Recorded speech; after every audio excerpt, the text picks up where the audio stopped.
ദൈവരാജ്യത്തെ പല രീതിയിൽ ഉപമിക്കുന്ന ക്രിസ്തുവിനെയാണ് ഈ ദിവസങ്ങളിലെ ഗോസ്പലിലൊക്കെ നമ്മൾ കണ്ടുകൊണ്ടിരിക്കുന്നത്.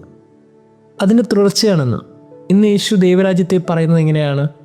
ദൈവരാജ്യം എന്ന് പറയുന്നത് ഒരുവൻ വലയെറിയുന്നതിന് തുല്യമാണ്. വലയെറിയുമ്പോൾ അതിൽ മത്സ്യങ്ങൾ ലഭിക്കും. ഈ മത്സ്യങ്ങളുടെ പ്രത്യേകത അതിന് നല്ലതുമുണ്ട് ചീത്തയുമുണ്ട്. അപ്പോൾ എല്ലാ മത്സ്യങ്ങളെയും ഉൾക്കൊള്ളാൻ തക്ക വിധത്തിൽ ഒരു വലിയ വലയാണ് ദൈവരാജ്യം. എന്നിട്ട് പറയുന്നത് ഇങ്ങനെയാണ്, ഈ വലയെറിഞ്ഞ ആൾ ഇതിനൊന്ന് വലിച്ചു കയറ്റും, എന്നിട്ട് നല്ലതിനെയും മോശത്തെയും വേർതിരിക്കും. ഇതാണ് ദൈവരാജ്യത്തിൻ്റെ പ്രത്യേകത. ഇതേ കണക്ക് യേശു മുമ്പും പറഞ്ഞിട്ടുണ്ട്. ദൈവരാജ്യം ഒരു വയലിന് സദൃശ്യമാണെന്നും അവിടെ കളകളും വിളയും ഒരുമിച്ച് വളരാൻ അനുവദിക്കുകയും ചെയ്യുന്ന ഒരു കൃഷിക്കാരന് തുല്യമാണ്. അങ്ങനെ ഒരു പോസിബിലിറ്റി യേശു ഇവിടെ ആവർത്തിക്കുകയാണ്. നല്ലതിനും ചീത്തയ്ക്കും ഒരുപോലെ വളരാനും ഒരുപോലെ ശേഖരിക്കപ്പെടാനും അവസരം നൽകുന്ന ഒരു ക്രിസ്തു. ഇതിൻ്റെയൊക്കെ ക്ലൈമാക്സ് എന്താണെന്ന് ചോദിച്ചാൽ അവിടെയാണ് പ്രത്യേകത. ക്ലൈമാക്സ് എന്ന് പറയുന്നത് സെക്കൻഡ് കമ്മിങ് ആണ്. രണ്ടാമതവൻ വരും, യുഗാന്ത്യത്തിൻ്റെ ടൈം. ആ സമയത്ത് ഈ വേർതിരിവുണ്ടാകും.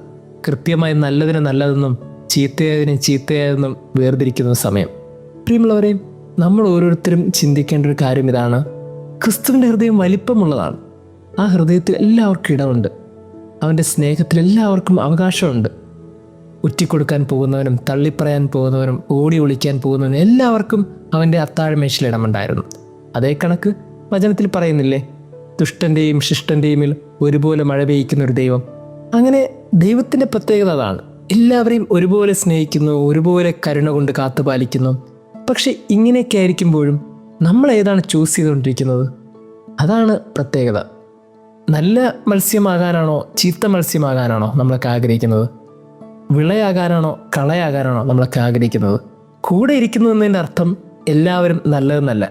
ശേഖരിക്കപ്പെട്ടു എന്നതിനർത്ഥം മേന്മയുള്ളതാണ് എന്നതല്ല. നമ്മൾ ഓരോരുത്തരും ചിന്തിക്കണം, ക്രൈസ്തവരായതുകൊണ്ട് മാത്രം നമ്മളെല്ലാവരും നീതീകരിക്കപ്പെടുന്നില്ല. ക്രൈസ്തവരായതുകൊണ്ട് മാത്രം ഇനി ഒരു സ്വർഗം നമുക്ക് അവകാശമാണെന്നും പറയാൻ കഴിയില്ല.